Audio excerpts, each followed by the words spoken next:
Mês após mês, o governo recebe dinheiro por meio dos nossos impostos e taxas. Em troca, esperamos que os serviços funcionem. É para isso que serve o orçamento público, um documento que registra quanto o governo pretende arrecadar e como ou onde se compromete a investir. Esse processo é chamado de ciclo orçamentário. Compreende a elaboração, a aprovação, a execução e a avaliação de 3 leis: o Plano Plurianual, a Lei de Diretrizes Orçamentárias e a Lei Orçamentária Anual. Vamos conhecer as 8 etapas do ciclo orçamentário? Primeira etapa. Tudo começa com a elaboração do Plano Plurianual, o PPA. É elaborado a cada 4 anos, sempre que um novo governante inicia o mandato no Poder Executivo. O plano, depois que se transforma em lei, impõe as diretrizes, as metas e os objetivos do orçamento para que sejam realizadas as políticas públicas para os próximos 4 anos.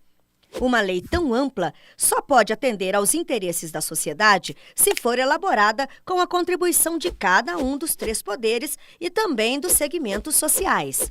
Alguns governantes realizam audiências públicas antes de enviarem os planos para as casas legislativas. Outros elaboram suas propostas com a assessoria do seu corpo técnico-administrativo.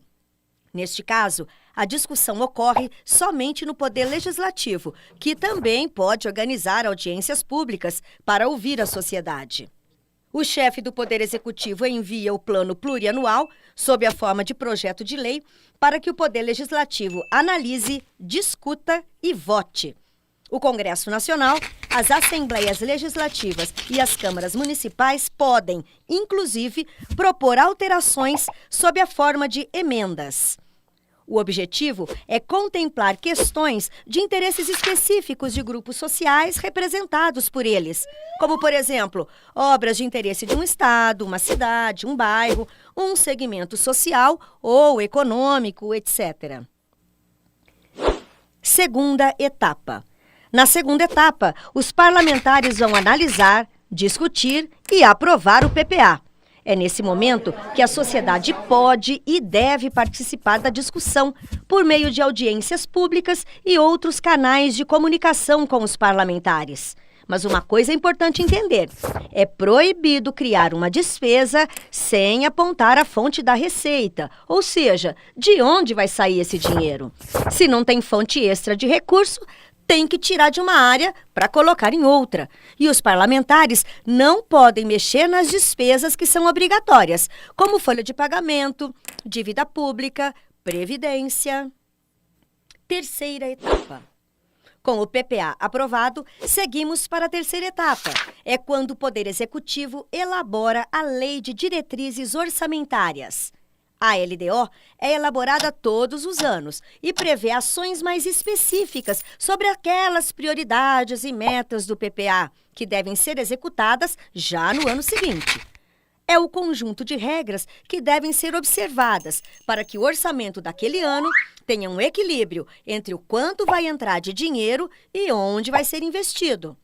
É a Lei de Diretrizes Orçamentárias que define, inclusive, quanto o governo deve economizar naquele ano para o pagamento da dívida pública.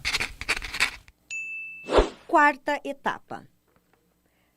Na quarta etapa, a Lei de Diretrizes Orçamentárias é enviada para votação. Deputados e senadores passam a discutir item por item. No caso dos estados, as assembleias legislativas. No caso dos municípios, as câmaras de vereadores. Essa etapa é muito importante, porque define também o limite dos gastos para atender à Lei de Responsabilidade Fiscal. Quinta etapa. É somente na quinta etapa que o orçamento, de fato, toma forma. Com o Plano Plurianual e a Lei de Diretrizes Orçamentárias aprovados pelo Legislativo, o Poder Executivo passa, então, a elaborar a Lei Orçamentária Anual, também conhecida como LOA. A lei autoriza os pagamentos para cada setor do governo e informa onde o recurso será usado, como, por exemplo, quanto será destinado para a folha dos servidores ou outros investimentos. Sexta etapa. Na sexta etapa, é a hora de o Poder Legislativo examinar a lei orçamentária anual. É novamente o momento de ouvir a população sob a forma de audiências públicas. Os parlamentares podem apresentar emendas destinando valores adicionais a determinados setores. A regra de ouro é: não se pode criar despesa sem ter a receita correspondente. Sempre é bom lembrar disso. Sétima etapa. Com a aprovação do orçamento do próximo ano, começa a etapa da execução e acompanhamento. A sociedade pode acompanhar cada passo das ações do governo pelo portal da transparência. As informações que não estiverem disponíveis na internet podem ser conseguidas por meio da Lei de Acesso à Informação, que obriga a todos os órgãos públicos que respondam por escrito qualquer informação que for solicitada por um cidadão. Mas voltando à lei das diretrizes orçamentárias, tudo bem que há uma autorização de gastos e alternativas de recursos para se buscar receita. Mas a lei não obriga que os governantes executem tudo o que está previsto. E ainda por cima, as estimativas de receita nem sempre se concretizam. Dessa forma, o governo pode cortar gastos no decorrer do ano, e isso impede a realização de algumas ações, ou seja, os terríveis cortes ou, então, contingenciamentos. Oitava etapa. Todo ano ouvimos falar em aprovação das contas do governo. É quando o Executivo envia para os parlamentares, nos meses de dezembro, o balanço de tudo o que foi executado.